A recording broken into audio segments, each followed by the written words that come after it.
نحن نسعى منذ فترة إلى معالجة القضايا في سوريا مع إدارة دمشق المؤقتة الجديدة. وإحدى القضايا التي لا بد من حلها هي القضية الكردية ذات الأصول التاريخية. لكن معالجة القضية الكردية تحتاج إلى موقف كردي موحد.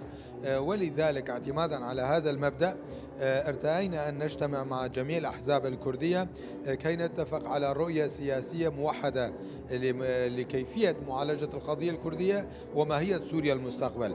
لذلك الحوارات مستمرة للحظة.